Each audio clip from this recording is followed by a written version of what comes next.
মৰমৰ ছাত্ৰ-ছাত্ৰীসকল এই ভিডিঅ'ত আগবঢ়াইছোঁ ক্লাছ 6ৰ অসম জাতীয় বিদ্যালয় পাঠ্যপুথিৰ লেসন নম্বৰ 12 ইন এ জু কবিতাটিৰ অসমীয়া অনুবাদ। ভিডিঅ'টো শেষলৈকে চাবা, ইয়াৰ কুৱেশ্যন আনসাৰখিনিও আলোচনা কৰিম।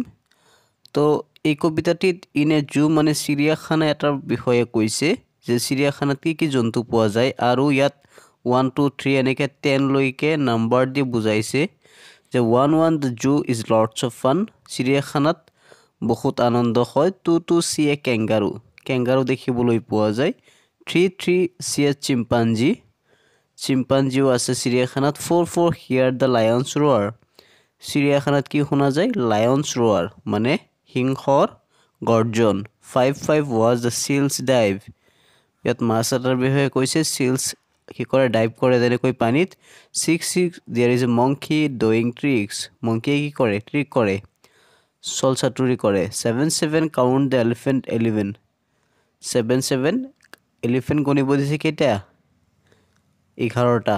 8 8 টাইগাৰ এণ্ড হিজ মেট, টাইগাৰৰ লগত কি আছে? আৰু কেইটামান টাইগাৰ আছে, মেট মানে লগৰীয়া। 9 পেংগুইন ইন এ লাইন, পেংগুইনবিলাক কি আহে? লাইন পাতি আহে। 10 10 আই ৱান্ট টু কাম এগেইন, কৈছে যে মই আকৌ চিৰিয়াখানাত যাব বিচাৰোঁ। এইখিনি আছিল তোমাৰ অসমীয়া অনুবাদ। ৱৰ্ড নোট কেইটা চোৱা। ৰোৱাৰ মানে কি? The deep cry of wild animal. Drive মানে কি? প্লাং। ট্ৰিক মানে কি? Mischievous act. Answer the following question in complete sentence. তোমালোকৰ সুবিধাৰ্থে মৰমৰ ছাত্ৰ ছাত্ৰীসকল,